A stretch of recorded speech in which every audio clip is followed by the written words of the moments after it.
Anna here. Welcome after a break. I'm so sorry for my voice. I'm a little bit sick.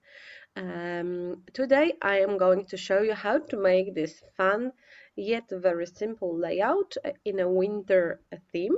I scrapbook two pictures of my new puppy using a craft cardstock as a base because the colors on the photo was like earth tones and the dog is brownish, and I want to create a little bit of background using this slimline stamp. It's a snowflake slimline stamp from scrapbook.com, and I will be stamping with it using white pigment ink from Hero Arts. The color is called Unicorn and it's quite nice. It's visible on this kind of background, and I'm just randomly stamping it using my hand, knowing that my composition will go around the page with the empty inside. I need to focus more on the middle part of the layout. As you can see, I'm not pressing the stamp as a whole because I don't want to have this full rectangle. I'm just pressing it here and there, re-inking the stamp from time to time. I'm not aiming into filling this page fully with no gaps.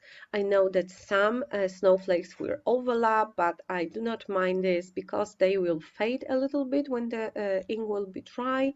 So I'm just playing with the stamp and my hand. As you can see, I didn't remove the backing of the stamp. I wanted to make it a little bit stiffer and easier to control. I just cut it out the upper part where the extra words were. So this is it. This is how it looks. I really like the effect because snow isn't perfect. Each snowflake can be melted with few others. So, and again, this is just a background. It will be covered with a lot of elements. I am using some dies. This is the exclusive die from scrapbook.com, and those are dies from Lone Phone, and I will be cutting out a lot of snowflakes. The die from scrapbook.com with the snowflake, as you can see, it's not a full snowflake, it's like a partial a snowflake, so I can only use it on the edge of the page. That's why the composition of my page is located on the edges with the empty inside, and I'm just running it through my die cutting machine using regular white cardstock, cutting out a lot of half snowflakes. I like this die because the snowflake is quite big. It's very versatile because you can use it for the cards, and I made a Christmas tags with this die, but you can also use it like this on the layout. And the next step is to cut out some snowflakes using the dies. They are from Lone Phone. They are called stitched snowflakes, and this is the big version. I think there is also like a mini version with smaller snowflakes, but I only have this one, and I'm cutting out those snowflakes from glitter cardstock. This one is called, I think, Fairy Dust. This is also the Lone Phone. I also cut out some of the snowflakes from metallic papers from Mixed Metals paper pad from scrapbook.com. However, this paper is a little bit thinner and not so easy to cut out with such intricate die. I haven't found a good trick how to cut them. Maybe you know the trick for thinner papers and you can share it with me. I will be very glad to learn it. So I'm trimming off the excess part of the snowflakes and I'm arranging them on the page. I will cut out the rest that pick out from the edges after I will glue the snowflakes. First, I'm just playing and arranging everything. And the bigger ones are just white. I didn't use any glitter paper for those because they are kind of a background. And those smaller that are sparkly will be like on the first I'm looking for a word. Oh, on the top. Okay, let's do it this way.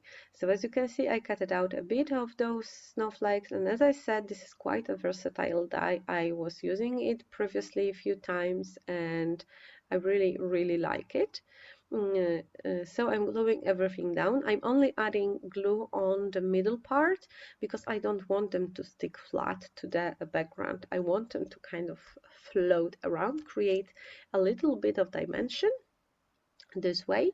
So as you can see, some of them are more on the paper, some of them are a little bit backed because I don't want to create the even frame. I want it to be irregular, wavy. I am not a big fan of perfection in pages because I think, this is just my opinion, that imperfection makes it stand out more. If you make something cricket, I'm just a fan of cricket things, I would say. So I am trimming down the excess parts. You can use parts of the snowflakes to kind of fill the blank spaces, only the ones that can be like rotated and glued to the edge. I don't think I have done it. Maybe on the edge, only in the corner where it's quite empty. No, I haven't done it. So the pictures will go here, and I am ready to arrange sorry, glitter snowflakes here and there. Some of them are cut out with a silver paper, and some of them are cut out with kind of a whitish fairy dust paper. I didn't poke up the inner parts of the snowflakes because it was hard with the glitter paper in some of them, but I also like how it looks. It makes kind of a more solid effect. And you can see the silver sparkle even more. And as I said, I am kind of keeping up this neutral color palette. I know that many of you would make snow blue with a blue background, and maybe I could do it like with the neutral colors. Blue would also work, but I just wanted to have this kind of raw natural background. Now I'm arranging some snowflakes here and there, and I'm reaching out for the old crate paper winter and Christmas collections. I think this one is from the last year. I also have, this is Snow and Cocoa, like very old one.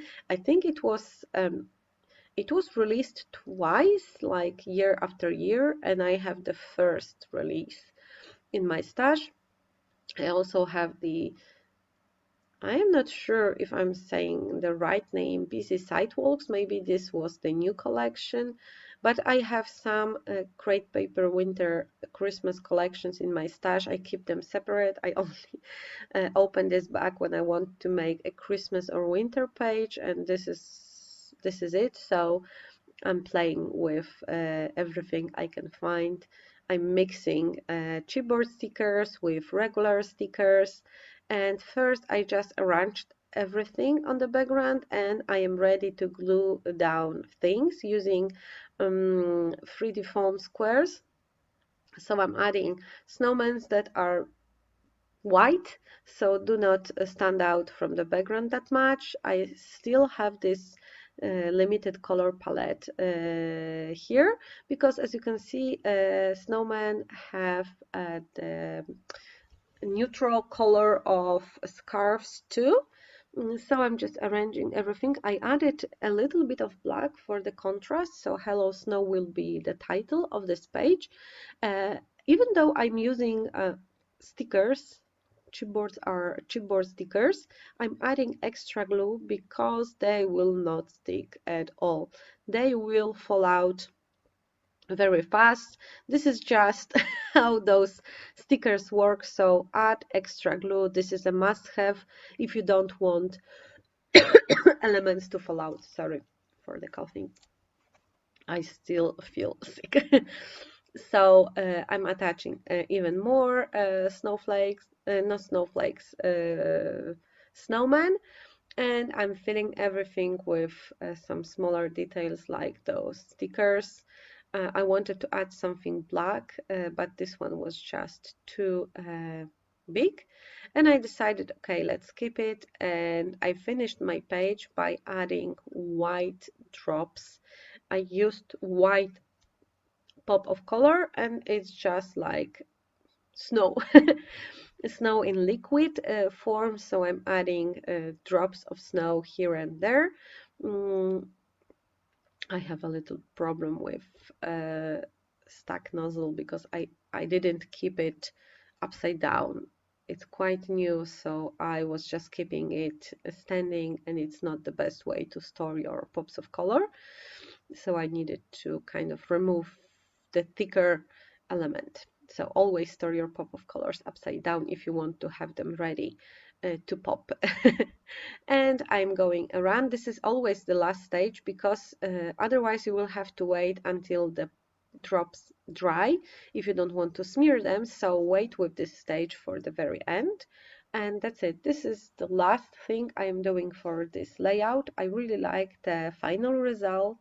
I love that I used some kind of limited resources here, that I used some dies that I had in my stash for a while. It's always fun to reuse the same item, so you can justify spending money on it. Thank you so much for staying with me. Check the description box for the links of the products I used. Here are also a few videos you may want to watch if you will have time. Thank you so much for staying with me. Take care. Bye.